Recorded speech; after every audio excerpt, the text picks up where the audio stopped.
emang sih kalau di bisnis jasa itu artinya kita perlu expertise, tapi kita juga bisa mengandalkan yang sebelah kanan tadi, bahwa customer itu melihat konteks itu sebetulnya. Tapi mereka melihat apakah bisa membuat relate sama nyaman gak sama mereka. Artinya apa? Teman-teman yang pemula pun asal udah bisa mendapatkan gimana cara membuat customer nyaman, walaupun belum expert banget, masih bisa mulai gitu ya.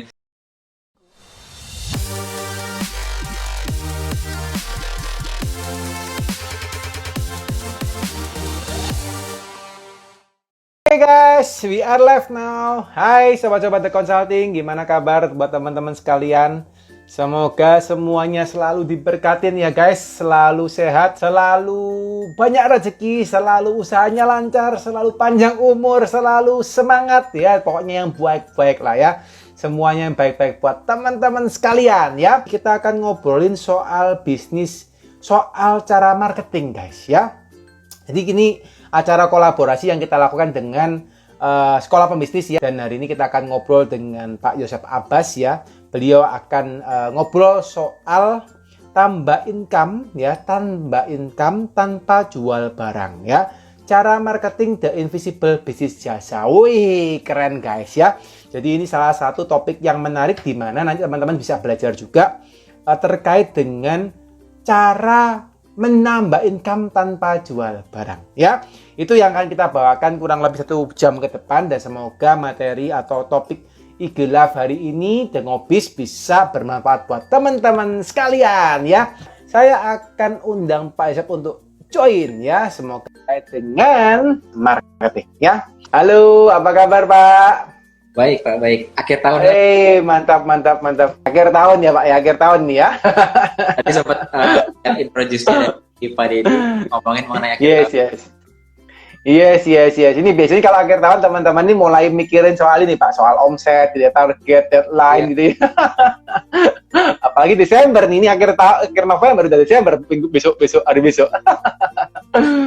Oh ya, jadi yang evaluasi akhir tahun dievaluasi, tapi akhir tahun ini kan juga kayaknya bakalan bagus ya Pak ya. Banyak orang yang udah mau holiday. Yes. Jadi mulai holiday-nya udah mulai keluar gitu. Saya juga lagi sibuk juga di tempat perencanaan holiday campaign gitu. Kayaknya sama nih Pak Deddy juga mantap. Ya. Soalnya tadi chatting-chattingan juga ketemunya sekali-sekali ya di akhir-akhir tahun. Biasanya kan kita intensif gitu kan. Yes. Ini yang terakhir-terakhir ini kita agak lost ya Pak ya. banyak kegiatan Pak Yosef juga. Pak Yosef juga banyak ini keliling ya, kita lihat ya, survei lapangan ya, luar biasa Pak. Mantap ya, liatin R&D juga, wah luar biasa nih. Semoga tambah jos Pak bisnisnya ya. Amin Pak, sama-sama. Amin. Oke, Pak Yosef, yuk kita mulai Pak terkait dengan topik hari ini, yaitu adalah tambah income tanpa jual barang ya. Ini jadi headline-nya teman-teman ya, tambah income tanpa jual barang. Ini keren banget ya. Cara marketing the invisible business jasa. Wah, ini gimana nih Pak? Ini topiknya kok hot banget nih Pak kelihatannya Pak. Apa Pak yang Bapak ingin ingin teman-teman dapatkan dari kondisi judul materi hari ini Pak? Silakan Pak. Yes, halo teman-teman. Ini kita nih akhir tahun seperti tadi saya bilang Pak, udah mulai offline, udah mulai jalan juga, mulai aktif juga. Dan kayaknya teman-teman yang mulai di offline bisnis jasa pun mulai aktif lagi gitu ya. Dan baru itu saya kemarin itu kebetulan Pak, kita baru pantau di lapangan kan, saya bisnisnya kan salon dan spa. Nah kebetulan di musim kemarin kan kita bocor salonnya, bocor gitu. Ternyata begitu kita lihat-lihat gitu di salon, di salah satu cabang itu dia bocornya itu dari lantai 2 gitu. Oh berarti saya butuh tukang bangunan gitu ya, butuh pembetulan gitu. Cuma tipe-tipe bisnis jasa yang sekarang ini pernah nggak kita takut kalau misalnya ternyata langganan tukang aku udah lagi pulang kampung atau lagi nggak available yang biasa aku panggil, ternyata kita butuh cepet dibetulinnya gitu karena udah ada customer dan lain-lain kan. Berarti kan untuk bisnis jasa khususnya ini berbeda dengan cara kita jual produk ya. Ada rasa yang mungkin ketidakpercayaannya lebih besar, tapi juga ada positifnya juga. Positifnya adalah satu, kalau enaknya bisnis jasa itu berarti mulainya mudah banget ya. Mulainya mudah artinya nggak perlu modal besar, hanya memerlukan skill kita aja ya. Mau bisnisnya dari sisi yang memerlukan kemampuan untuk accounting kayak Pak Deddy atau konsultan, sampai yang seperti saya cuma butuh skill untuk memijat orang gitu kan. Bisnisnya kan di salon salon dan spa gitu. Jadi memijat orang asal bisa memijatnya udah bisa jualan gitu, dan jualannya menggunakan modal effort sendiri. Nah, uniknya memang Pak, di dalam jasa itu mulainya mudah, suksesnya susah ya. Mulainya mudah. Karena mulainya memang mudah. Tapi, kalau kita jual barang, kalau kita jual produk misalnya, ini kalau produk kan memang katakanlah kita beli produk dari marketplace, terus produknya rusak, kita mau komplain nggak bisa. Misalnya beli barangnya barang China yang tren-tren dari marketplace misalnya, wah rusak, ya udahlah, ya saya buang aja gitu. Apalagi barang tren yang viral-viral itu, kita nggak bisa komplain ke pabriknya yang dari China gitu kan, ini barangnya kualitasnya rendah nih dari China, udah saya buang gitu. Tapi kalau jasa, karena kita yang menerapkan jasanya itu kan, ya entah pernah ngomong langsung atau ya berinteraksi langsung saat jasanya itu diaplikasikan, maka lebih sensitif customer ya Pak, lebih sensitif, dan sedikit kurang pun pasti akan ngomong gitu. Nah, triknya di situ kalau bisnis jasa. Cuma pasti ada kelebihan lainnya juga. Nah, gimana caranya saat ini kita mengkombinasikan bisnis yang di produk tapi dikombinasikan juga sama jasa. Nah, ini cukup menarik gitu ya. Dan ini mungkin alternatif baru yang membuat teman-teman mungkin kepikiran sekarang udah ada punya bisnis produk, kita bisa kombinasikan dengan jasa. Kalau kita pikir ya Pak, kita kan beda-bedakan bisnis itu, aku bisnisnya produk, aku bisnisnya jasa gitu. Tapi sadar nggak sadar, kita yang punya produk pun sebetulnya harus punya pembeda dari jasanya juga ya. CS-nya gimana? Apakah CS-nya nangani enak apa enggak gitu ya? Jangan-jangan harga kita mirip-mirip satu sama lain, tapi CS kita ternyata kalah bagus dengan CS yang sampingnya gitu kan. Berarti sebetulnya jasa ini nggak hanya bisnis jasa ini nggak hanya penting buat kita yang berjualan jasa, kayak misalnya di tempat saya barber salon spa ini, tapi teman-teman yang punya produk pun sebenarnya service quality-nya harus naik juga gitu kan Pak. Kurang lebih sih kayak gitu. Oke. Jadi ini yang satu headline yang menarik ya Pak. Memang karena bisnis jasa itu kalau misalnya teman-teman mulai ya itu hampir mungkin modalnya minim gitu kali ya Pak ya. Iya, modalnya minim gitu ya. Tapi yang memang sulit itu adalah scale up-nya. Ya Pak ya. Scale up-nya yang agak sulit gitu ya. Jadi kalian bisa bisa dapetin income dan modalnya cuma tenaga, pikiran, ilmu gitu ya, service gitu ya. Tapi waktu scaling up, nah ini yang satu hal yang memang sulit, gitu. Bukan sulit, terbatas ya. Bukan nggak bisa, terbatas, tapi kalau tahu caranya bisa gitu ya. Nah, tinggal gimana caranya Anda bisa bertahan seperti yang Pak Yusuf sampaikan tadi, di mana kondisinya harus ada pembeda, gitu ya, daripada kompetitor yang lain, gitu ya. Nah, kalau kondisi Bapak Pak di bisnis salon Pak, gitu ya, selama Bapak berusaha kan sudah cukup lama ya Pak.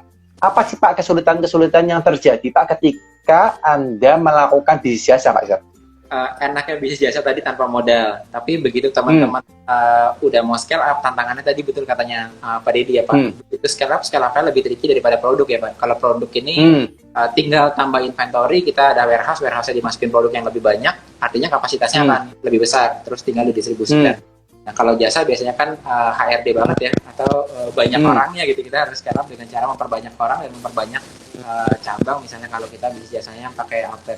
Nah, tapi sebelum sampai scale up, sebenarnya yang membuat bisnis jasa juga sudah dilakukan adalah sangat rentan perang harga Pak.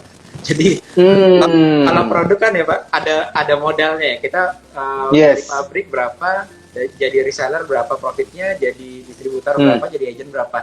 Berarti banting harganya pasti range-nya kurang lebih dari range harga modal itu gitu. Mau dibanting nggak mungkin sampai nol gitu ya. Nah, kalau jasa Pak, kalau jasa ini kita bisa jadi harganya tinggi sebenarnya kompetitor lain, tapi kita bisa banding sampai nol gitu, sampai kita bingung. Ini jual jasa sampai 0 rupiah nih, gimana ceritanya dia bisa bisnis ya gitu kan Pak ya. Oke. Pak Yusuf pernah nggak Pak melakukan strategi seperti yang Bapak sampaikan Pak? Atau pernah nggak melihat orang seperti itu? Banyak Pak, apalagi di usaha yang saya jalani Pak, di jasa salon dan spa dan barber apalagi Pak, itu memang banyak yang memang harus ada strateginya ya. Beberapa saya ingat kalau misalnya teman-teman pernah jalan ya zaman dulu itu ada tukang poles sepatu ya Pak, tukang semir sepatu. Terus dia anak-anak ini duduk di pinggir jalan, kasihan kita kan melihat anak-anak ini tuh. Nah, ternyata anak itu ada orang lewat bawa bapak, ternyata siang-siang dia orang pada kerja, nggak ada yang beli semir sepatunya di tengah jalan. Dia pikir kok saya udah jualan susah-susah tapi kok nggak ada yang beli. Ternyata ya udahlah, daripada saya nggak ngapa-ngapain, ini ada orang lagi duduk di stasiun, saya semir aja sepatunya gitu. Ternyata setelah dia semir sepatunya itu, kok anehnya di belakang bapak tadi ada yang ngantri 1 orang, ada yang ngantri 2 orang gitu ya. Nah, setelah tidak sadar si anak ini, dia nyemir sepatu itu ternyata dia membuat jasa dia yang nggak kelihatan, kan semir sepatu itu kan jasa ya Pak. Siapa yang mau semir sepatu? Nggak ada yang mau. Begitu dia teriak, siapa yang mau semir sepatu? Nggak ada yang mau. Tapi begitu dia nyemir si bapaknya dan terlihat sepatunya, oh mengkilap juga ya sepatunya disemir ya. Akhirnya ada yang ngantri belakangnya gitu. Nah, jadi kan si filosofi bisnis jasa ini adalah gimana caranya kita jual jasa yang nggak terlihat, tapi kita buat terlihat, dan bukan kita marketing dengan cara saya bisa melakukan jasa A, jasa B, jasa C gitu. Seperti anak tadi kan, ke terminal dia bilang, siapa yang mau semir sepatu sama saya gitu. Ternyata nggak ada yang mau nyemir sepatu. Cuma begitu dia coba semir bapak-bapak tadi, ternyata orang lain ngantri di belakangnya gitu Pak. Nah itu salah satu tipsnya gitu Pak. Jadi buatlah jasa kita terlihat seperti apa. Oke. Pak, kalau dengan analogi tadi, apakah benar atau apakah kita diperkenankan Pak, itu secara konsep marketing ya Pak, bahwa kita memberikan suatu hal yang gratis kepada customer, atau apakah itu tidak akan menimbulkan bahwa customer ini menjadi free minded gitu Pak? Bagaimana kira-kira pendapat Pak Yosef? Sebetulnya tergantung bisnis memang Pak ya. Kalau mungkin jasa kan range-nya besar banget. Ada yang jasanya seperti saya pikirnya kalau kayak dokter, lawyer gitu ya. Mereka kan bisa ngasih gratis biasanya pro bono misalnya ya. Nah, pro bono pembuktian bahwa dia sebenarnya qualified untuk menangani si klien tertentu gitu kan. Artinya selain memang, tapi juga ada pembuktian skillnya dia bahwa oh aku nih nanganin pro bono dia dan ya, itu berhasil gitu. Kayak sekarang sih Hotmart kan juga ada ya Pak ya, pro bono yes. gitu. Jadi satu memang ada fungsinya kita strategi untuk bukan cutting price, justru di free lebih bagus gitu. Jadi kalau cutting price justru bisa mempengaruhi orang. Katakanlah aku tadinya bayar 1 juta, di cutting price-nya jadi 500.000. Jangan-jangan harga jual jasanya ini 500.000, aku harus bayar 1 juta. Aku sebagai klien yang kemarin gitu, pembeli, aku dulu pelanggan merasa tertipu kan jadinya. Kok dulu saya beli sekarang jadi 500 misalnya gitu ya, kalau sama. Makanya kalau di jasa ini dibandingin banting harga, lebih baik gratis sekalian gitu ibaratnya. Karena begitu gratis, ini ibaratnya kita menawarkan kayak lawyer pro bono tadi gitu. Karena memang kita nawarinnya gratis untuk pembuktian servis kita. Tapi itu jadi salah satu poin membuat kita bisa memvisibelkan atau jasa yang nggak kelihatan jadi terlihat. Karena ada case study kliennya salah satunya kan. Jadi selain kita pro bono dapat juga, tapi kita juga dapat case study klien. Oh bagus ya ternyata ya bisa nolongin gitu.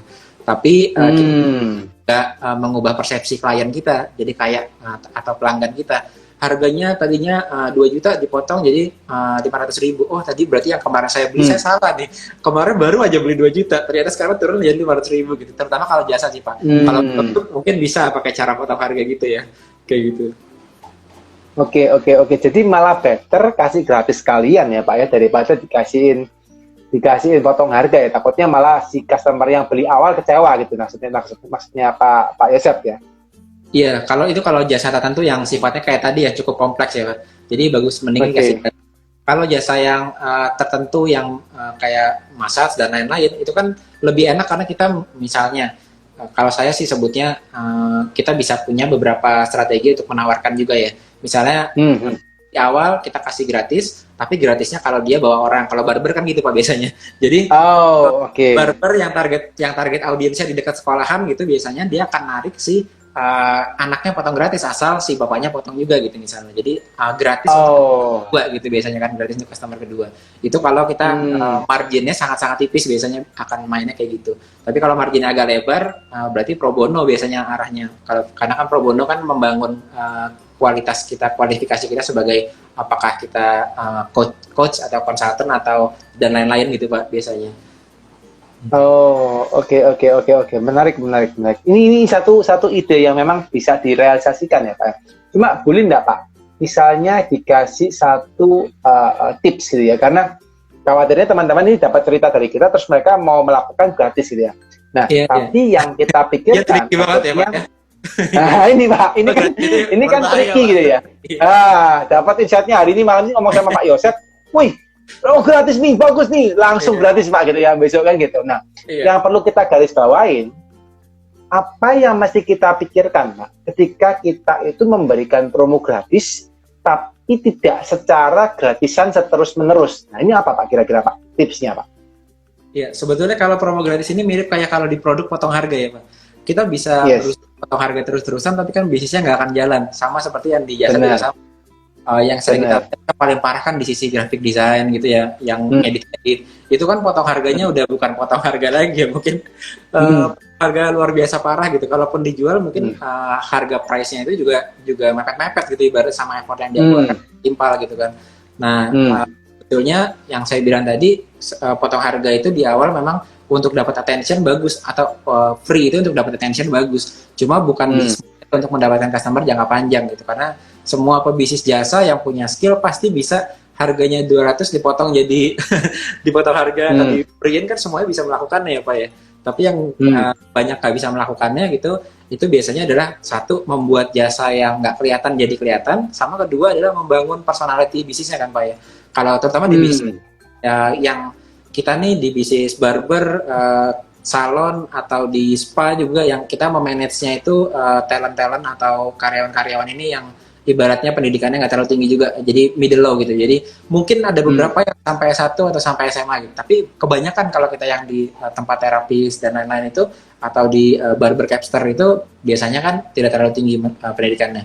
Nah, di sini hmm, paling tingginya ini memang rata-rata berpikir kalau kita misalnya sudah bisa skillnya sampai tinggi gitu ya, setahun 2 tahun keluar dari barber kita gitu kan, itu sering banget ya hmm, para pemilik barber gitu.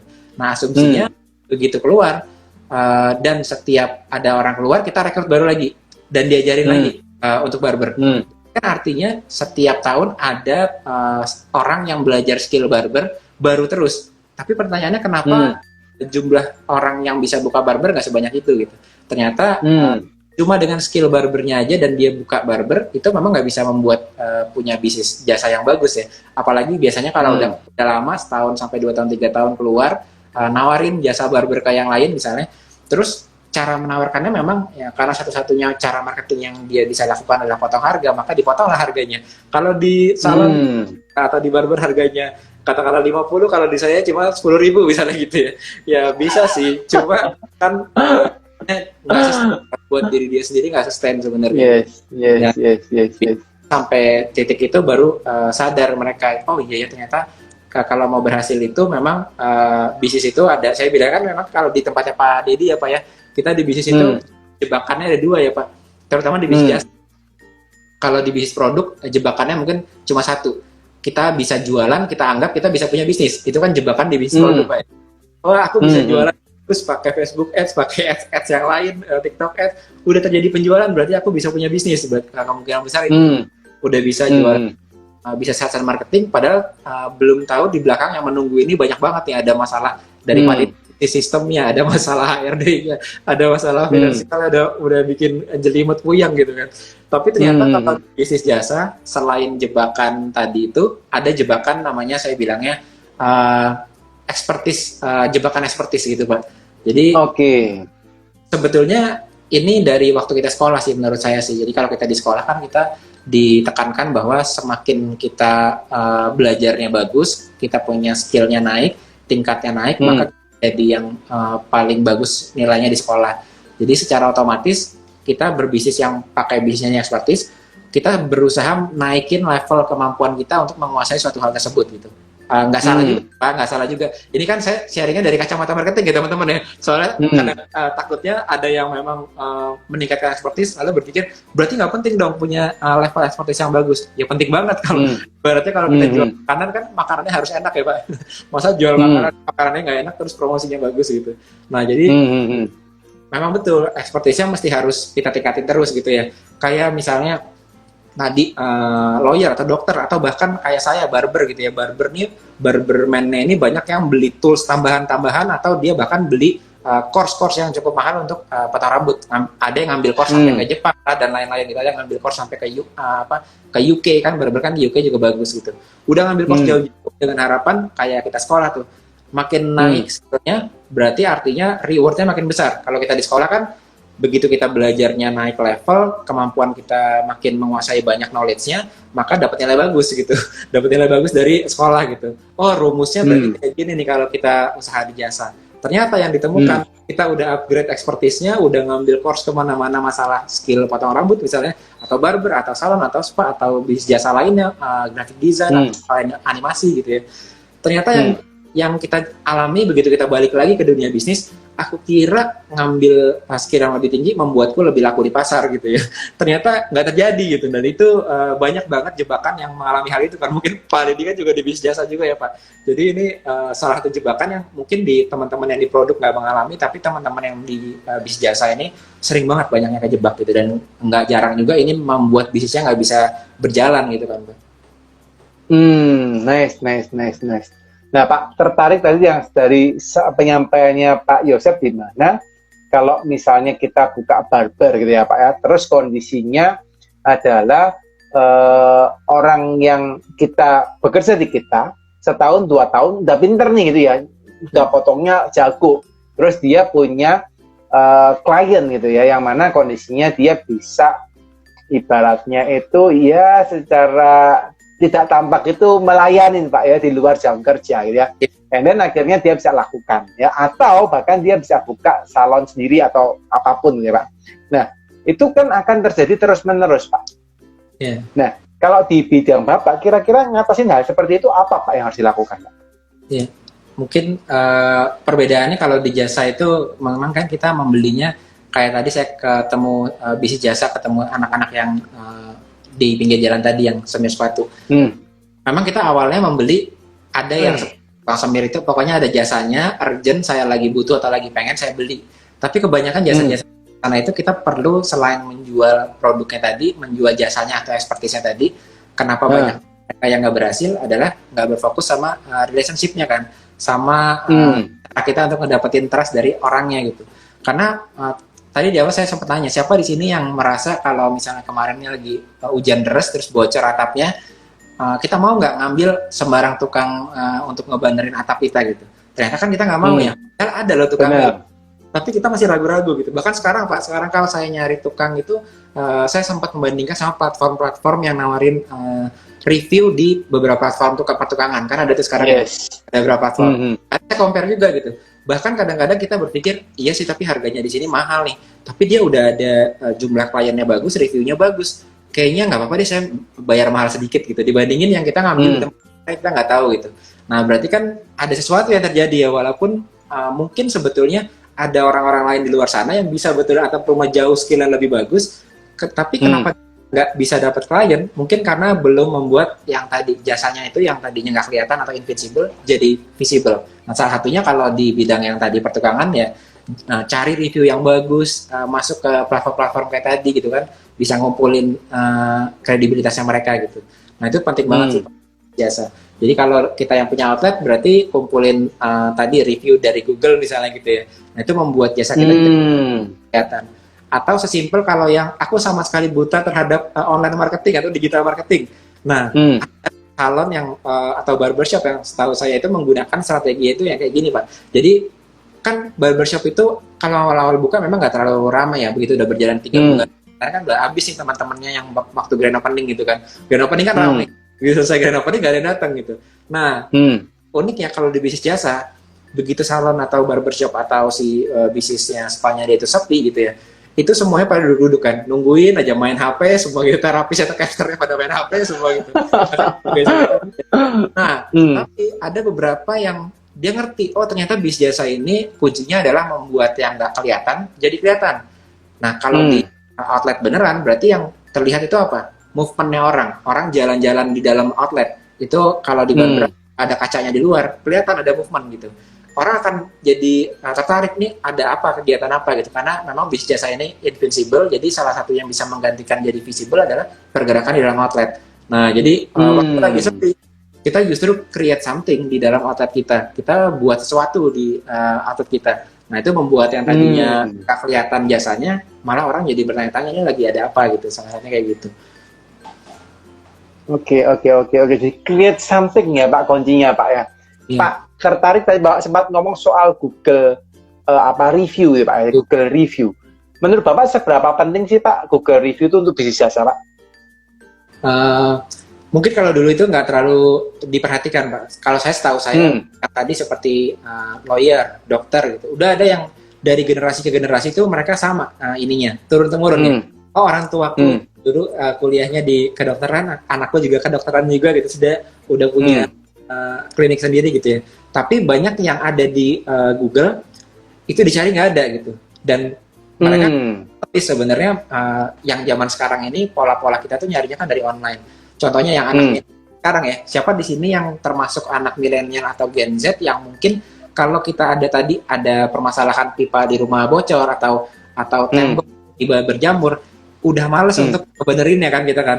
Aduh, mesti ngecat kayak gini lagi gitu. Kalau kita yang zaman dulu kan kita memang terpaksa ngebenerin sendiri gitu ya. Kalau di kota-kota besar sekarang itu sebabnya anak-anak milenial Gen Z lebih senang tinggal di apartemen ketimbang punya rumah kan sebenarnya kan. Apartemen kan ya udah tinggal di apartemen semuanya maintenance-nya ditangani gitu ya. Nah, tapi yang memang terpaksa mereka tinggal di rumah, memang ada rumah, akhirnya mereka terbiasa sama tadi aplikasi-aplikasi yang memang bisnis jasa tapi yang mereka ini menyediakan rating-rating gitu ya. Bahkan satu startup kan dari Korea masuk ke Indonesia di bidang tadi tuh, di bidang ya istilahnya bangunan dan lain-lain tuh. Jadi memang mulai shifting dari yang jasa ini nggak kelihatan. Tadinya kita kalau nyari itu nyari orang sekitar kan Pak biasanya kan. Ya ada nggak tukang ini siapa sih yang kenal mandor gitu ya katanya. Kalau sekarang semuanya masuk ke online digital kan. Jadi itu salah satu shifting yang mungkin paling dirasakan karena kan semua orang kan punya rumah ya gitu. Jadi ngerasain juga feel-nya gitu. Kalau di spa atau di salon atau barber kan mungkin nggak semuanya merasakan gitu Pak. Tapi kalau di beberapa area, beberapa industri itu udah mulai kerasa banget Pak. Nah contohnya kalau tadi yang butuh personal branding, misalnya kayak lawyer tadi. Nah gimana sih cara membuat selain tadi ada strategi kita kasih pro bono, itu kan free ya Pak, kasih free pro bono, dapat case. Dari case-nya itu kita bisa angkat bahwa kita telah berhasil menangani sebuah case gitu atau dari bisnis jasa yang lainnya. Tapi bisa juga kita membuat bisnisnya jadi visible. Contohnya kalau lawyer itu kalau kita ke office-nya nggak ada lawyer yang mejanya itu biasa aja biasanya ya. Mejanya pasti paling ruangannya gitu kan. Nah itu kan sebenarnya membuat servisnya dia ini jadi visible sehingga orang yang datang ke tempat dia yakin ngambil jasanya dia gitu. Atau kalau misalnya di akuntan ya Pak, di akuntan kan juga kan biasanya gitu menunjukkan bahwa dia ini bisa meriksa dengan bagus, bookkeepingnya bagus, artinya penampilannya biasanya lebih rapi, lebih tidy, terus kayaknya juga konvensional pakai jas lah dan lain-lain gitu. Kenapa seperti itu? Karena kita membuat jasa yang nggak terlihat, value-nya nggak terlihat, tapi jadi visible. Jadi ada tanda-tanda. Nah jadi kadang-kadang yang paling bahaya, kita tahu kita mau masuk bisnis jasa, tapi kita belum tahu bahwa customer itu memang nyari sinyal atau clue-clue di bisnis jasa kita. Dan kadang-kadang kita belum ngerancang clue apa ya yang membuat jasa kita jadi visible gitu. Nah ini biasanya kelemahan kita yang akhirnya ujung-ujungnya jadi tadi, ya udah deh kalau nggak saya tawarin graphic design, nggak ada yang ngambil, saya potong harga aja, bahkan supaya ada yang masuk saya kasih gratis dengan harapan biasanya ya yang jasa-jasa itu. Harapannya memang begitu dikasih gratis nantinya dari gratis akan ada konsepnya itu upsell ya, di upsell ke yang berbayar gitu.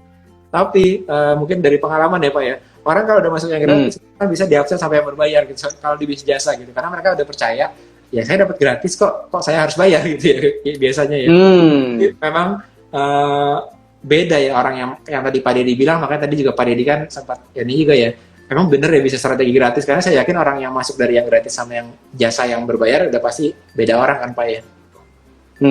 Pak, boleh nggak Pak misalnya dikasih satu contoh yang pernah Bapak lakukan ya Pak di usaha Bapak atau di usaha Bapak yang pernah bantuin gitu ya, maksudnya di klien-klien yang pernah Bapak tanganin gitu ya terkait dengan hal ini.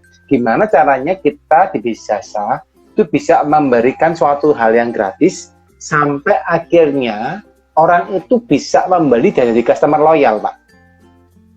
Ada nggak, Pak, contoh case yang pernah terjadi seperti itu? Kalau case by case-nya sih ada sih Pak, kalau di bisnis saya sendiri ya, cuma takutnya nggak relevan sama teman-teman yang bisnisnya agak beda gitu. Tapi kalau dari saya, cari cara gimana caranya yang visible jadi, yang invisible jadi visible. Contohnya misalnya itu biasanya bisnis jasa ini kan ya yang paling mudah kita ambil adalah efek dari bisnis jasa kita kan. Jadi kalau jasa biasanya nggak kelihatan. Sama kayak saya dengar cerita tuh kemarin itu adalah orang beli buah jeruk. Kalau orang beli buah jeruk kan akan melihat biasanya dari luarnya kan. Kalau masih hijau berarti belum matang. Kalau udah orange berarti udah matang nih, udah siap dijual. Yes. Tapi ternyata dilakukan sama mungkin nggak semuanya, tapi beberapa dan cukup banyak orang ini yang ingin jual buah adalah itu diwarnain kan, diwarnain dikasih dengan zat tertentu, jadi yang hijau pun jadi warna orange gitu. Nah, padahal yang mau dijual sama si orange ini atau si jeruk ini kan adalah dalam jeruknya kan, enak nggak waktu kita makan jeruknya? Tapi orang nilainya dari luarnya. Nah, itu berarti kita biasa ya.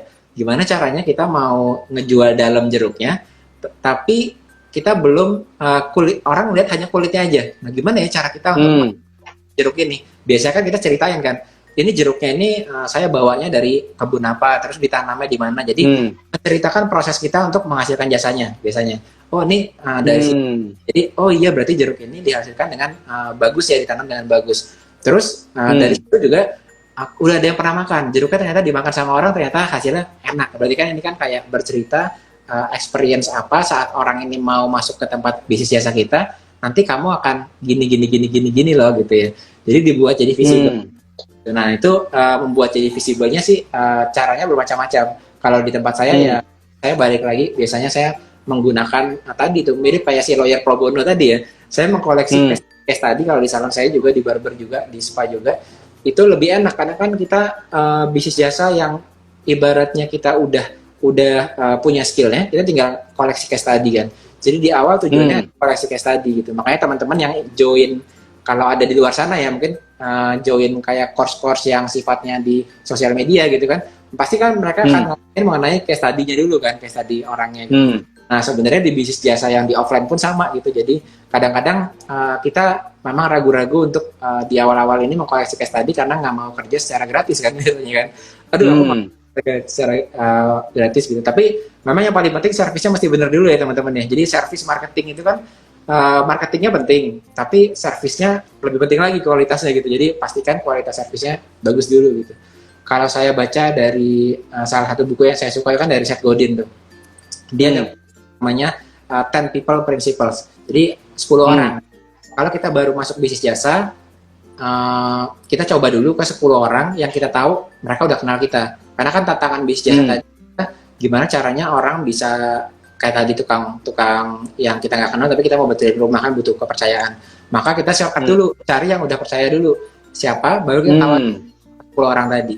Gitu. Nah kalau misalnya 10 orang tadi aja masih belum merasakan jasa kita bagus, jasa teman-teman bagus, jangan dimarketingin ya, karena udah percaya kita aja masih merasakan belum bagus jasanya gitu. Kita udah kita marketingin. Nah itu the first ten rule dari Seth Godin.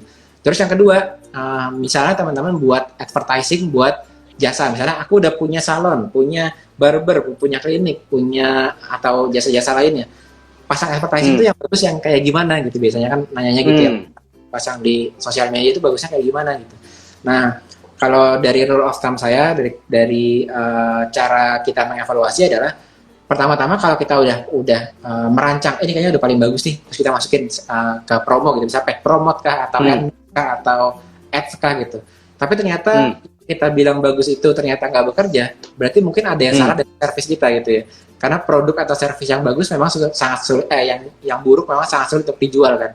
Jadi ini juga saya alami soalnya ya. Kalau saya kan awalnya dari bisnis salon, terus dari salon saya pindah tadi ya, salon itu untuk wanita, jadi pasang bulu mata dan lain-lain. Masuk ke bidang spa, bisnisnya sama jasa. Asumsi saya adalah, loh saya pernah di bisnis jasa, kalau saya pindah ke bisnis jasa yang lainnya kurang lebih sama lah caranya ya. Cara dapetin customer-nya polanya sama, cara cara retain customer-nya supaya customer mau datang lagi itu polanya kurang lebih sama. Oh, struktur pengelolaannya, sistemnya kurang lebih sama lah. Coba saya duplikasi ke tempat yang home spa gitu ya. Begitu diduplikasi ternyata kan sangat berbeda sekali cara bermainnya.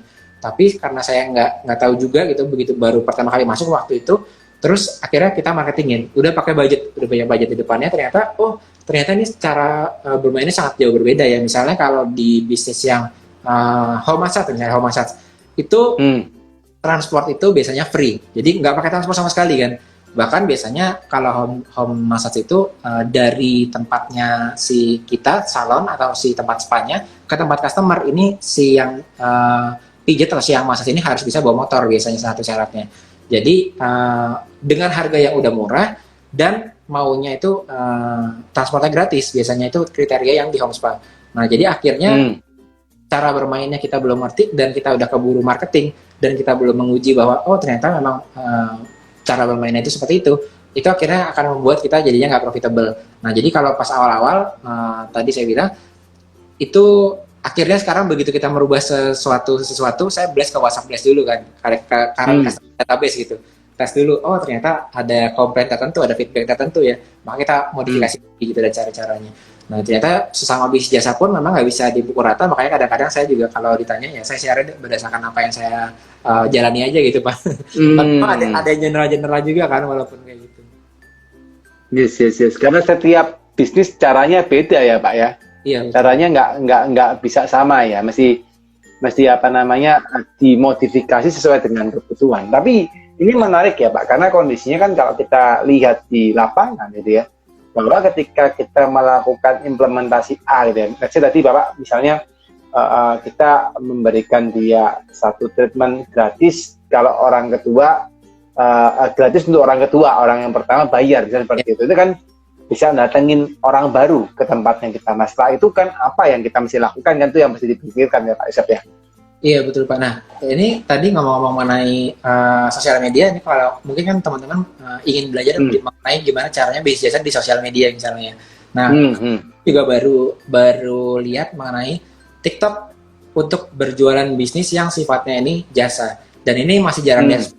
Jadi kalau di TikTok ini menggunakannya itu banyak kan di online itu kayak salon atau barber atau yang spa itu masih masuknya ke cara-cara yang mungkin kita bilangnya post di Instagram terus dan lain-lain gitu. Tapi sekarang udah ada yang menggunakan TikTok Live untuk jualan jasa juga gitu ya. Mungkin kalau TikTok Live kita kan taunya jual produk ya, produk live selling gitu ya. Tapi ternyata ada cara untuk membuat kita satu kedatangan customer, kedua kita bisa memanfaatkan ditumpuk antara bisnis jasa kita dengan produk yang kita jual di sana gitu, bahkan dengan produk sebagai affiliate-nya. Nah contohnya salah satu bisnis yang barber itu kalau dicari di TikTok itu juga ada. Jadi dia nih memanfaatkan eksistensi outletnya dia untuk live selling. Jadi sama-sama jualannya untuk laki-laki jadi pomade dan lain-lain. Tapi kan nggak semua orang itu bisa jualan dengan menggunakan outlet yang dia punya gitu ya.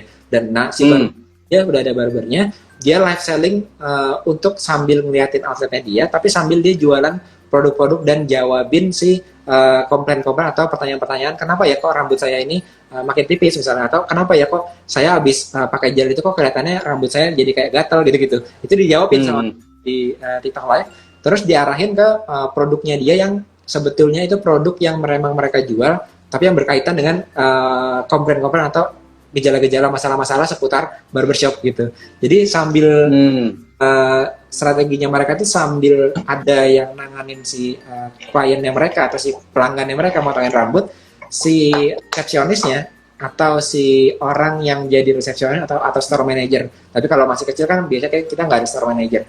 Tapi yang orang resepsionis ini itu kalau teman-teman punya bisnis jasa sengaja di hire yang memang mereka ini udah terbiasa sama sosial media atau TikTok gitu.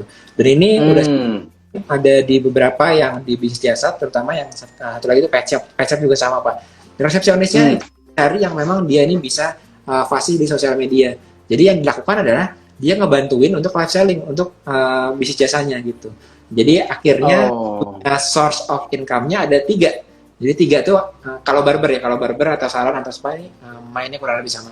Jadi 1 dia jual jasanya dengan dia live di TikTok dan jawabin pertanyaan aja, itu sudah orang yang tahu mengenai bisnis kita. Karena sekarang itu ya teman-teman di TikTok pun kan biasanya ada, tadinya awalnya cuma 1 tab ya, tab following sama tab FYP kan, for you page gitu. Cuma sekarang yang bisnis lokal, bisnis jasa ini ada 4 tab nih. Jadi ada tab friends namanya, tapi ada satu lagi tab nearby namanya. Jadi bisnis-bisnis yang live yang ada di sekitar kita, yang bisnis yang teman-teman punya outlet jasa, ini langsung kelihatan di live TikTok gitu. Itu banyak dimanfaatkan oleh teman-teman yang berbisnis jasa yang punya outlet gitu. Jadi mereka dapat 1, jadi lebih banyak orang yang tahu lokasi bisnisnya. Jadi menggantikan Google My Business lah istilahnya. Jadi bukan menggantikan mungkin tambahan Google My Business. Jadi rajin live, orang jadi tahu lokasinya di mana.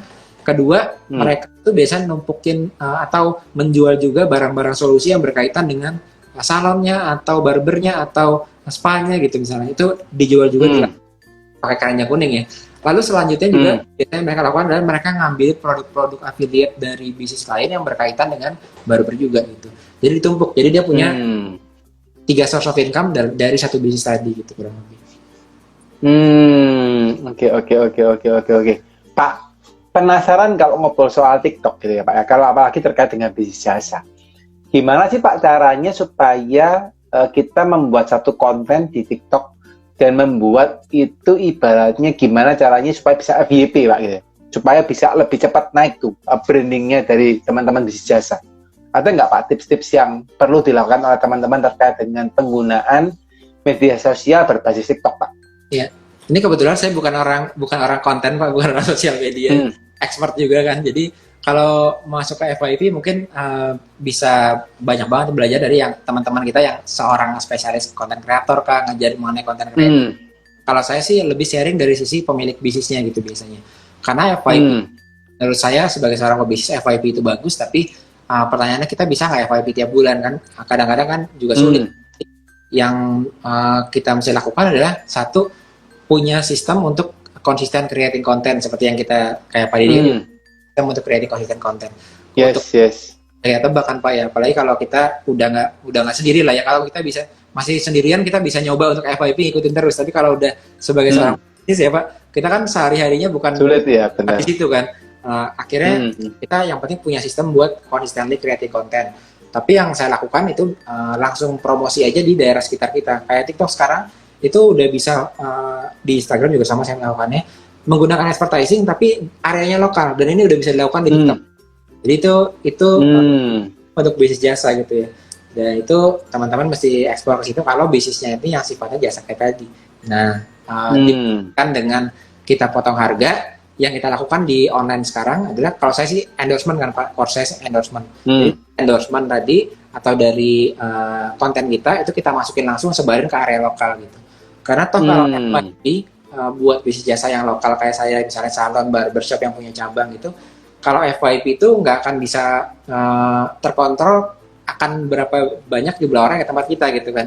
Kecuali kita kalau di Instagram ya Pak, bisnis yang sifatnya punya restoran atau kafe atau klinik atau tadi bengkel atau jasa tertentu, itu masangnya kan kita biasanya paid promote. Jadi paid promote di akun-akun daerah gitu. Di paid promote di akun daerah, berarti orang daerah yang dari sekitar situ akan melihat, dan karena paling enggak udah kumpulannya udah terkelola sendiri bahwa akun daerah Tangerang biasanya ada about Tangerang, ada info Tangerang misalnya gitu kan.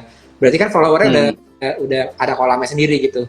Nah itu berarti lebih efektif buat kita. Tapi kalau misalnya masuk ke TikTok dan itu betul-betul FYP, mungkin nggak semuanya bisa langsung impact kalau bisnis teman-teman cabangnya cuma 1 atau 2 misalnya, bisnis pemula gitu. Kalau cabangnya udah banyak tersebar di Jabodetabek bahkan di luar Jawa, FYP jadi bagus karena terlihatnya lebih luas kan. Kalau FYP di TikTok terlihat ke Indonesia gitu. Nah jadi kalau buat teman yang baru mulai bisnis, mungkin tadinya bisnis jasa, apalagi jasanya masih 1 cabang pertama, itu lebih efektif untuk gunain lokal marketing atau cara marketing lokal dari sosial media gitu. Itu lebih ngefek ya Pak daripada kita buang iklan-iklan yang nggak jelas ya Pak. Karena kan senternya kan di dekatnya lokasi kita, istilahnya seperti itu Pak ya. Iya betul Pak. Oke. Nah Pak, kalau dari pengalaman Bapak Pak, better kalau menggunakan tadi ya, itu kan masuk ke ads ya Pak, ke ads ya, untuk strategi marketingnya. Itu apakah kita menggunakan seluruh platform Pak, gitu ya, atau ada platform-platform tertentu saja Pak yang penting digunakan? Iya, kalau saat ini platform-platform buat jasa kan cukup banyak dan tersebar ya. Udah ada tuh platform-platform yang seputar tadi bangunan, platform seputar salon mulai ada beberapa. Seputar baru dari yang mau buat. Jadi gerakan kadang-kadang yang kita sebagai kreator juga sama ya. Ini aku harus masuk ke mana ya? Masuk ke Instagram atau ke TikTok misalnya gitu ya. Bisnis gue atau yang mana ya? Jawabannya kalau menurut saya sama seperti ini juga permainan di platform yang sifatnya marketplace tapi untuk jasa misalnya. Jadi kita sebagai pebisnis jasa fokusnya memang di bisnis kita kan. Jadi platformnya akan tetap ada permainannya atau ada peperangan antar platform lah ya. Jadi peperangan antar platform dari Instagram, dari YouTube, dari TikTok gitu. Mereka akan berperang sendiri. Tapi jangan sampai kita jadi nggak punya alternatif nih. Karena kan kita nggak tahu mungkin sekarang bagus, tapi kita nggak tahu dulu ada yang bilang TikTok nggak bagus. Ternyata sekarang jadi booming. Tapi nanti kita nggak tahu ada lagi nggak yang the newest-nya gitu. Jadi kalau buat yang kita lakukan adalah tetap keeping bisnis kita ini itu ada di beberapa platform yang berbeda-beda gitu. Dan itu cara karena kita nggak tahu nantinya kan akan ke arah mana, kan sangat fleksibel banget ya sosial media kan. Gitu. Tapi yang akan dijaga, terutama kalau teman-teman bisnis jasa, dari tadi isu HRD yang di bisnis jasa kan retentionnya itu biasanya kan nggak terlalu panjang. Misalnya ada calon orang belajar terus nggak lama setahun 2 tahun keluar. Terus yang membuat bisnis kan itu apa sebetulnya? Nah, jadi satu adalah brand kita kan. Jadi yang dibangun terus sampai orang bisa jadi ngelihat sekali 2 kali jadi percaya. Yang kedua yang dibangun adalah si personality kita. Personality kita artinya kadang-kadang yang membuat visible itu adalah cara kita untuk ngedekor interiornya, cara foundernya jelasin barangnya dan lain-lain kan. Personal brandingnya itu penting juga. Tapi yang ini adalah yang ketiga ini cara kita untuk develop menunya. Jadi menunya beda-beda dengan yang lain. Nah, jadi dengan yang dipegang brandnya dan yang dipegang adalah sistem di dalam bisnis kita, sebenarnya orang keluar masuk ini nggak akan terlalu ngefek sebenarnya ke bisnis kita gitu. Kalau di bisnis salon ya Pak, apalagi ya, retention kita untuk turnover itu kalau bisa sampai stay sampai 3 tahun aja, itu udah bagus banget gitu ya. Rata-rata keluar 2 tahun udah keluar kan gitu Pak ya. Gitu. Jadi apa yang buat kita bisa long lasting, kita punya salonnya, yaitu orang yang masuk secepat mungkin kita bisa naikin standarnya sampai dia bisa nanganin customer sambil bangun brand kita gitu. Memang ini salah satu hal ya Pak ya, memang yang mesti dipikirkan oleh teman-teman untuk istilahnya mengatasi problem yang ada gitu ya. Karena kan pasti itu akan terjadi gitu ya, terkait dengan tadi orang yang keluar masuk gitu, terkait dengan kompetitor dan kawan-kawan. Dan memang kalau Pak ngomong tadi berarti kan semua, kalau kita ngomong di marketing, berarti kan semua platform mau nggak mau mesti dicoba ya Pak ya, supaya bisa lebih meningkatkan engagement gitu ya dengan apa yang paling dengan menurut saya Pak, kalau di jasa itu banyak yang kita nih fokusnya ke ads-nya tadi, masuk ke ads-nya atau harus ada Google Review, harus ada platformnya gitu. Tapi kadang-kadang ada, nah ini dari pengalaman saya juga, banyak mereka yang udah keluar gitu ya dari salon, dari spa, dari barber, terus mencoba untuk buat bisnis sendiri, tapi ternyata mereka menggunakan pesan atau mengeluarkan pesan. Kita kan kalau marketing itu kan menyebarkan berita ke seluas-luasnya orang Pak. Tapi yang disampaikan adalah saya ekspertisnya bisa ini dan ini gitu ya. Tapi kita sendiri kalau kita milih orang, milih barbershop gitu ya, atau milih bisnis jasa lainnya, kadang-kadang kita membeli itu, ini menurut riset dari Ogilvy nih, soalnya saya riset dari Ogilvy, dia bilang superiority itu adalah jebakan dari seorang yang bisnis jasa gitu. Jadi saya maunya ini bagus dari bisnis lain, saya maunya lebih excellence dari bisnis lain. Superior sama excellence bagus juga. Tapi kalau kita beli jasa, ternyata menurut riset Ogilvy ini, mereka membeli itu bukan karena track record, bukan karena expertise juga, tapi relationship atau interaksi, atau kita kalau telepon atau WA di responin lebih cepat apa enggak gitu ya. Jadi lebih karena kenyamanan kan pada akhirnya gitu. Jadi waktu kita kita itu mau disebarkan dimanapun dan budget berapapun, kalau message-nya adalah kita nyebarin expertise kita aja tapi nggak ngebangun si tadi gimana sih supaya orang lebih comfort ke kita dan masuk ke bisnis kita, ya akan percuma budget besarnya gitu Pak maksudnya. Goalnya adalah buat orang nyaman ya Pak ya. Iya, jadi ini kan salah satu hal. Misal kita ditanya gitu ya Pak, yuk potong rambut yuk gitu, potong rambutnya udah panjang, saya juga udah mulai panjang nih sekarang sebenarnya. Terus mau milih barber, kebetulan saya pergi lagi nginep misalnya lagi 6 bulan lagi ke kota lain gitu kan, lagi macam karena kita lagi liatin misalnya gitu, lagi lama di kota tapi udah panjang nih, terus saya harus pilih barber baru di sana kan, kira-kira kita gimana? Apakah kita ngelihat oh ternyata barber ini udah pernah belajar sampai ke Jepang, sampai ke UK gitu, maka saya mau potong sampai gitu, atau ini kayaknya barber ini bagus nih karena dia kayaknya udah track recordnya udah nanganin berapa banyak customer gitu kan. Kita kan di barber memang ada ya, di barber itu kan berapa potong kepala istilahnya, mereka akan naik Tapi apa customer waktu lagi milih mau potong sama siapa itu ngelihat itu semuanya gitu. Tapi ternyata yang jadi customer kan adalah yang kelihatan aja kan Pak ya. Nah, jadi kita berpikir bahwa tingkat expertise itu atau kita harus lebih excellence dari yang lain itu memang penting buat diri kita untuk retain customer, untuk supaya customernya potong lagi gitu kan, harus bagus. Tapi si customer kita ini nggak punya, saya bilangnya nggak punya kemampuan yang dalam banget seperti halnya kalau kita temenan sama barber lain ya. Kalau kita barber, teman kita barber, kita kan bisa ngejudge ya. Atau Pak Dedi di accounting, ada temannya yang juga ahli accounting juga, pasti kita bisa ngejudge kan orang skillful apa enggak seperti gitu. Tapi customer kita sebenarnya nggak menganalisa kita sedalam itu gitu ya. Artinya gitu kan. Itu kan berarti point of view-nya kan kita balik kan.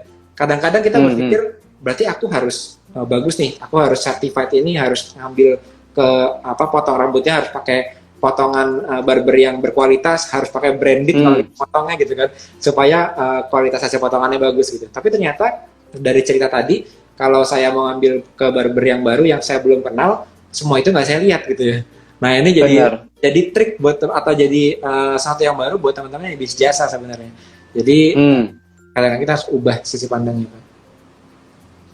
Jadi masalah expertise ini mereka nggak terlalu peduli di awal ya Pak ya. Meskipun nanti misal saja mereka semakin kenal, semakin kalau di barber mungkin nggak terlalu yang gimana. Tapi kalau misalnya di bisnis seperti saya ini kan konsultan mau nggak mau kan harus di upgrade ya Pak. Arsitek benar. Lawyer, interior designer ya Pak. Iya. Atau apalagi kayak dokter juga kan itu kan mereka ada keharusan untuk ikut berapa kali seminar supaya mereka dapat poin kan dari asosiasi. Yes. Oke, memang ini different cases ya Pak ya memangnya ya. Walaupun seperti itu pun artinya bukan expertise itu tidak penting, tapi kita bisa lihat juga mereka yang sudah koleksi poin tadi sudah jadi expert sekali, itu banyak orang yang expert tapi tidak punya pelanggan kan. Jadi memang kita bangun dua hal yang dua-duanya ini berbeda gitu. Kita jadi expert itu penting. Tapi dari sisi, makanya tadi saya bilang dari sisi marketingnya kan Pak, dari sisi marketing ini pelanggan cara pandangnya sedikit berbeda. Tapi kalau dari sisi sebagai seorang expertnya pasti kita ya harus jual makanan yang enak. Kalau kita dokter ya harus update terus sama teknologi terbaru, jurnal-jurnal terbaru, belajar ke seminar terus. Gitu. Tapi sayangnya banyak udah ngejar expertise, lupa ngejar bisnisnya juga kan. Kalau kayak tadi kita gitu ya. Oke. Nyaman ya. Oke. Satu kunci ini yang memang perlu kita sama-sama perhatikan teman-teman bahwa gimana caranya membuat customer kita nyaman dulu supaya bisa masuk gitu sama gitu Pak ya. Masuk dulu gitu ya, selain daripada gimmick-gimmick atau teknik marketing yang Anda lakukan. Ini menarik sih ya, menarik. Jadi memang teman-teman sebagai pengusaha ya, kalau mungkin saya boleh tambahin ya Pak Syafie bahwa ini kalau saya yang lihat ya, memang jasa ini seperti yang Pak Syafie ceritakan di awal itu sulit, gampang susah gitu ya. Gampang susah. Gampang karena bukanya gampang, caranya gampang, tapi mempertahankannya yang memang butuh skill gitu ya. Dan memang saya sering nemuin, misalnya saya sebagai konsultan gitu ya Pak Isep ya, saya sebagai konsultan ya. Saya itu kadang sering nemu di lapangan itu banyak orang yang terus sebagai konsultan, ujung-ujungnya pindah profesi Pak. Nanti dari konsultan ujungnya nanti jadi agen properti gitu ya, atau dari agen asuransi gitu ya, atau dari agen multi level gitu ya. Dan at the end mungkin yang tak pikir adalah kesulitannya mereka adalah cari klien baru. Nah ini yang saya lihat di sana, karena dapetin new customer itu hal yang different game gitu ya. Anda soalnya jualnya adalah muka Anda kan gitu ya. Bener ya Pak Yosef ya. Nah kalau kita sekarang punya tim seperti di Anda mungkin Pak Yosef gitu ya, punya terapis gitu ya, atau teman-teman yang punya barbershop punya barber, atau teman-teman yang I think misalnya teman-teman yang punya sales itu juga salah satunya juga itu sebagai figure daripada perusahaan Anda gitu ya. Nah ini yang perlu kita perhatikan, karena meskipun Anda baik gitu ya, saya yakin dan percaya teman-teman yang hari nonton semuanya ini juga orang-orang yang baik gitu ya. Tapi yang masalahnya adalah apa? Yang dilatih bukan Anda guys. Yang dilatih adalah tim Anda. Itu yang pertama kali ketemu dengan customer. Nah ini memang salah satu hal yang perlu kita pikirkan, gimana sih cara membuat trust kepada customer supaya customernya itu nggak sampai enggan ya untuk join ke usaha Anda. Ini yang memang perlu diperhatikan. Menarik. Oke, Pak Yosep, ini satu pertanyaan terakhir, Pak. Ya. Gitu ya, untuk menutup di sekalian ya, menutup sesi hari ini ya. Rasa kita udah hampir 1 jam untuk ngobrol-ngobrol hari ini. Nah, kira-kira apa sih Pak tips dan trik yang harus teman-teman perhatikan Pak supaya bisnis jasanya mereka itu bisa sustain gitu ya, bisa buka cabang seperti Pak Yosep yang Pak Yosep sudah buka cabang gitu ya, dan akhirnya mereka bisa improve terus Pak usahanya Pak. Ya, jadi mungkin tadi judulnya bisa mulai bisnis tanpa jual produk, marketing the invincible ya. Jadi saya mau balik lagi. Memang kelihatannya boleh, Pak. Udah 1 jam ini kayaknya kompleks juga ya mulai bisnis jasa ya gitu ya. Tapi sebenarnya teman-teman masih bagus. Jadi jangan berpikir wah kalau gitu susah nih buat bisnis jasa, berarti jangan buat bisnis jasa kayak gitu. Nah, bagusnya apa teman-teman? Tadi sempat saya sharing juga kan barengan sama Pak Deddy, dia bilang bahwa emang sih kalau di bisnis jasa itu artinya kita perlu expertise, tapi kita juga bisa mengandalkan yang sebelah kanan tadi, bahwa customer itu melihat kompleks itu sebetulnya. Tapi mereka melihat apakah bisa membuat relate sama nyaman gak sama mereka. Artinya apa? Teman-teman yang pemula pun asal udah bisa mendapatkan gimana cara membuat customer nyaman, walaupun belum expert banget, masih bisa mulai gitu ya. Misalnya aku graphic designer jasa, aku masih newbie graphic designer, cuma bisa di Canva, belum bisa dia kompleks banget. Tapi asal kita bisa membuat customer itu punya persepsi atau nyaman dengan kita, sebenarnya tetap masih bisa jalan bisnis jasanya. Jadi itu bagus di bisnis jasa gitu. Jadi bagusnya adalah kita nggak perlu harus jadi the top of the top yang sudah expert sekali untuk kita bisa membangun bisnis jasa. Karena memang tadi di jasa memang expertise itu penting. Tapi seperti kita milih barber, mungkin teman-teman yang baru belajar barber 6 bulan gitu ya, atau 1 tahun, kalau mau mulai bisnis jasa dan bisa mendapatkan kepercayaan customer, orang nyaman bicara dengan kita. Kalau kita di barber itu kelihatannya kan kita sesuai yang nggak kelihatan dijadikan kelihatan. Misalnya kita perawakan kita seperti seorang barberman gitu, atau barber lah. Kalau barber kan artinya udah pakai man ya, harusnya nggak boleh barberman ya. Jadi kita perawakan kelihatannya trusted sebagai seorang pemilik barber gitu. Terus kita begitu ada orang datang, kita juga ngomongnya udah enak ya sama orang tersebut. Berarti kan kita udah ngebuat nyaman. Begitu udah nyaman, mungkin teman-teman skillnya belum belajar barber sampai ke UK misalnya, belum kompetisi barber menang di beberapa kompetisi gitu, belum sampai expert itu.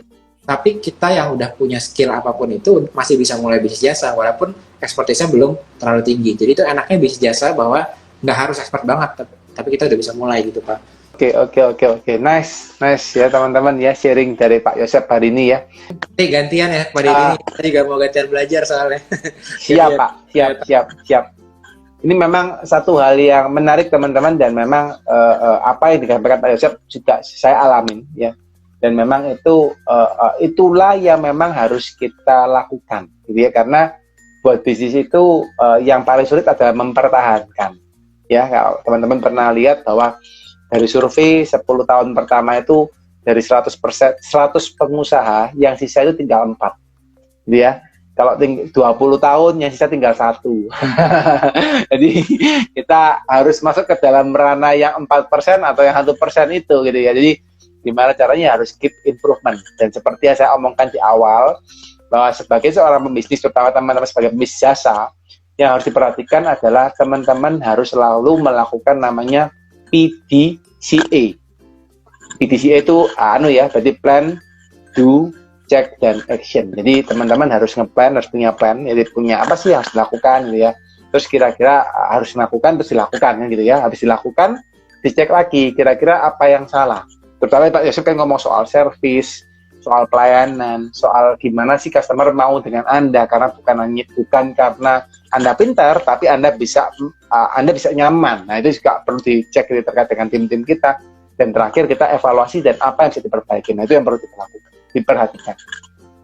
Oke teman-teman, kurang lebih seperti itu ya. Saya yakin dan percaya teman-teman pasti dapat manfaat dari sharing hari ini. Dan teman-teman yang belum nonton acara ini sampai habis ya, dan untuk dari awal, teman-teman boleh nanti review ulang ya, boleh cek ulang. Buat teman-teman yang belum follow Sekolah Pembisnis, ayo sekarang di follow ya. Banyak konten-konten menarik ya, banyak materi-materi menarik, dan teman-teman yang pengen belajar ya, Pak Yosef banyak siapin e-course ya, salah satunya adalah e-course Endorse Mastery. Itu keren banget dan saya sudah sempat belajar juga, dan teman-teman yang pengen belajar supaya bisnis jasanya bisa lebih jos dengan cara endorse yang mungkin ya bayarnya murah atau malah nggak bayar gitu ya, belajar ya. Nah itu mantap tuh ya. Dan teman-teman yang pingin gitu ya, mungkin bertanya lebih lanjut kepada Pak Yosef gitu ya, pengen mungkin dapat sharing dari Pak Yosef secara private. Nah nggak tahu, mungkin boleh ya Pak ya DM ke Pak Yosef gitu mungkin ya. Iya, ke Yosef Abbas, jadi Instagram saya @Abbas.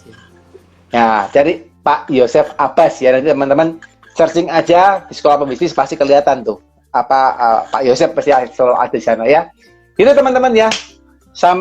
Semoga hari ini acaranya bermanfaat, dan teman-teman ya, semoga hari ini teman-teman yang nonton sampai akhir selalu diberkatin, selalu sehat, selalu berbahagia ya, dan selalu banyak rezekinya, amin gitu ya. Pak Yosef dan keluarga juga semoga Pak kebahagiaan, penyertaan, berkat bersama Bapak dan keluarga ya Pak Yosef ya. Mudah-mudahan sukses terus sampai akhir tahun ya Pak, ini udah amin, targetnya tercapai Pak semua Pak. Terus tahun depan 2023 tambah jos Pak gitu ya Pak ya. Oke, thank you so much Pak Yosef, thank you so much teman-teman ya, sampai ketemu lagi di lain kesempatan ya, sampai jumpa, bye bye.